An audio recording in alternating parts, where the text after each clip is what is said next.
छाइयों का मसला इस कदर कॉमन है, हर पेशेंट जो है वो फ्रैकल्स, मिलाज़्मा, पिगमेंटेशन के साथ क्लिनिक में प्रेजेंट करता है।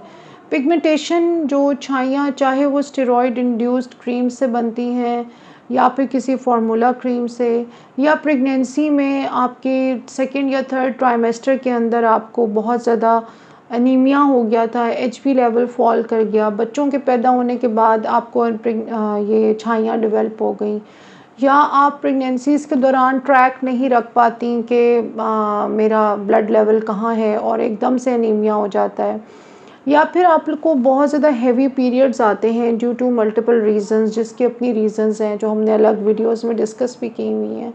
तो इन सब वजूहात की बिना पे, या आप धूप में बिल्कुल सन ब्लॉक के बगैर फिरती हैं, छतरी का कोई इस्तेमाल नहीं है, या आप फिज़िकली बहुत ज़्यादा एक्सफोलिएट करती हैं स्किन को, स्क्रबिंग बहुत ज़्यादा करती हैं, या फिर आपके मेकअप प्रोडक्ट्स जो हैं वो ओवरनाइट आपके फेस में रहते हैं, आप डबल क्लेंजिंग रात को नहीं करती हैं।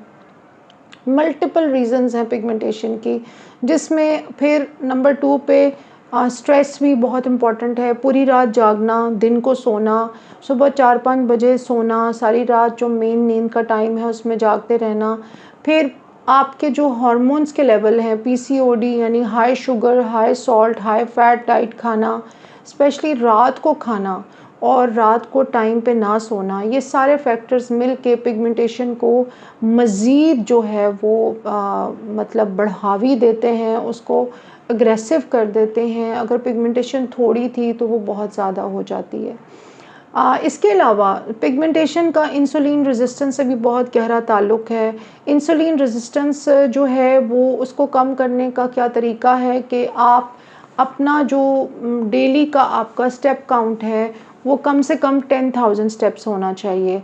10,000 स्टेप्स जो हैं जब आप चलते हैं, या फिर आप कमरे में लेज़ली वॉक कर लें, या आप कमरे में कोई एक्सरसाइज कर लें, या 1.5 से 2 घंटे 1 घंटा आप कमरे में अच्छी तरह अपना पसीना बहाएं, लेज़ली वॉक करें या फ्री एक्सरसाइजेस करें, तो उससे ये होता है कि जो आपने बॉडी में खाना खाया हुआ होता है वो प्रॉपर्ली सेल्स के अंदर जाके मेटाबोलाइज होता है। ग्लूकोज का जो मेटाबॉलिज्म है उसमें इंसुलिन के पैदा होने में हेल्प मिलती है। अब प्रॉब्लम ये है कि एक तो हम बहुत ज़्यादा high calorie, high sugar, high salt, high oil खाना खा रहे होते हैं। सारा खाना यूजुअली बच्चे, और आजकल रात को फूड होम डिलीवरीज़ बहुत ज़्यादा हो रही होती हैं।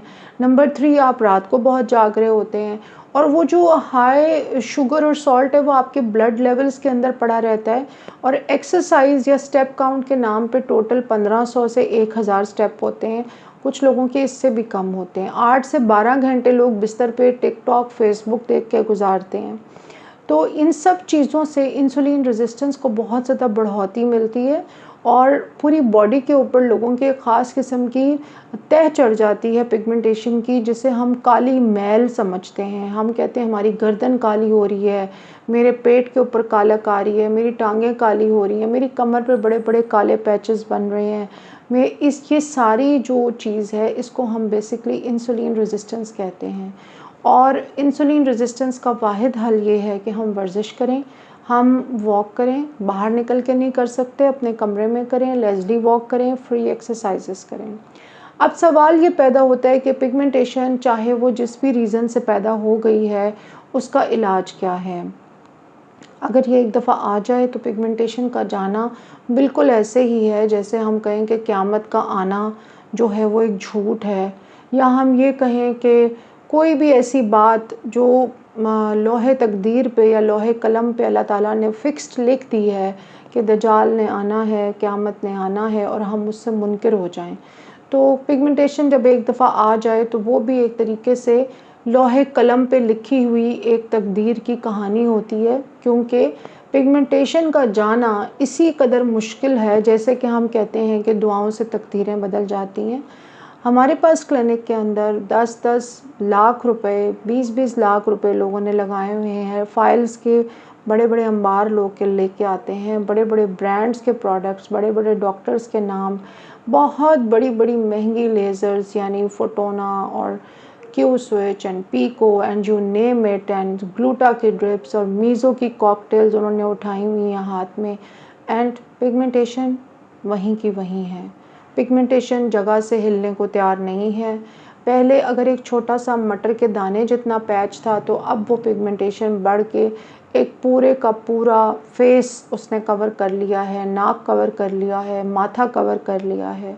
पिगमेंटेशन का एक यानी मिलाज़्मा, फ्रेकल पिगमेंटेशन का एक ये भी मसला है कि जब ये एक दफ़ा आ जाती है तो आप इसको 100% ख़त्म करने का वादा किसी मरीज़ से नहीं कर सकते। It is a very complicated situation for the esthetician, doctor, dermatologist and physician. Usually बहुत सारे जो पेशेंट्स हैं वो बेतहाशा ऐसी क्रीम्स यूज़ कर रहे होते हैं, जैसे हाइड्रोक्विनोन है या स्किन ओरियन है, या फिर जो किसी डॉक्टर ने चंद साल पहले उनको लिख के दी थी बायोफिट टू यूज़ फॉर 2-3 मंथ्स, और अब वो साल से वो क्रीमें इस्तेमाल किए जा रहे हैं। एंड उस तरह के इस्तेमाल की वजह से, जो कि डॉक्टर ने प्रिस्क्राइब नहीं किया हुआ लेकिन आपने कंटिन्यू किया हुआ है, उससे भी स्किन शदीद डैमेज हो के आती है, शदीद पतली हो जाती है, अंदर से खून की शरियानें नज़र आ रही होती हैं। थोड़ा सा चूल्हे के सामने आप खड़े होते हैं, हांडी पकाते हैं, रोटी पकाते हैं, आपका मुंह हीटअप हो जाता है। आप ज़्यादा ठंडा, ज़्यादा गर्म पानी मुंह पे बर्दाश्त नहीं कर सकती हैं। आप धूप में बिल्कुल नहीं निकल सकती हैं। आपके धूप में निकलते ही मुंह सारा रेड हो जाता है, मुंह जल जाता है। इवन कुछ लोगों का ये बताना है कि अगर मैं थोड़ा सा बाहर निकलती हूँ तो मेरे मुंह के ऊपर जगह जगह बर्न्स बन जाते हैं। तो इन तमाम चीज़ों को देखते हुए हमें जब पिगमेंटेशन का पेशेंट देखना होता है, तो हमें उसके लाइफस्टाइल से लेके, उसके हार्मोन से लेके, उसके स्लीप पैटर्न, उसकी डाइट, वो अपने फेस के ऊपर रोज़ रात को जो सुबह उसने बीबी क्रीम लगाई थी वो कैसे उतार रही हैं। 90% लोग कहते हैं कि हम सिर्फ रात को फेस वॉश करते हैं, जो बिल्कुल गलत है, क्योंकि फेस वॉश करने से आपकी स्किन के अंदर घुसी हुई बीबी क्रीम और दिन भर की पोल्यूशन, डस्ट और मैल मट्टी नहीं उतरती है। आपको इस बात के ये सारे फैक्टर्स बताने का मकसद ये है कि अगर आपको ये लगता है कि पिगमेंटेशन का इलाज क्रीम्स में, ऑइंटमेंट्स में, सीरम्स में या लेज़र्स में या डर्मा, ये जो ग्लूटा के इंजेक्शंस हैं इनमें है, 18-20 का, 15-20 का, 14-20 का फ़र्क पड़ सकता है, मगर विदिन फ्यू वीक्स सारी पिगमेंटेशन वापस आ जाती है। ख़र्चा ज़रूर होता है, उसके और बड़े बेनिफिट्स होंगे स्किन के ऊपर, लेकिन पिगमेंटेशन नहीं जाती। बहुत सारे लोग पिगमेंटेशन के लिए जो है वो पीआरपी, माइक्रोनीडलिंग और पता नहीं क्या-क्या कुछ मीज़ो के नाम पे करवा रहे हैं, बट आई हैव सीन कि पिगमेंटेशन जाती नहीं है बल्कि बढ़ के वापस आती है। जब आप हमारे क्लिनिक पे आते हैं तो पहले तो हम आपके हार्मोन से लेके, पीरियड से लेके, आपकी पूरी लाइफ का जो एक सिस्टम और स्टाइल है उसको इवैल्यूएट करते हैं। आपको बताते हैं कि कौन से फैक्टर्स हैं आपकी स्किन की केयर में, आपकी नींद में, आपकी डाइट में, आपके हार्मोन्स में, जो कि they need to be addressed properly, और वो हमारे जो चार्ट है उसके ऊपर पहले से लिखे हुए होते हैं।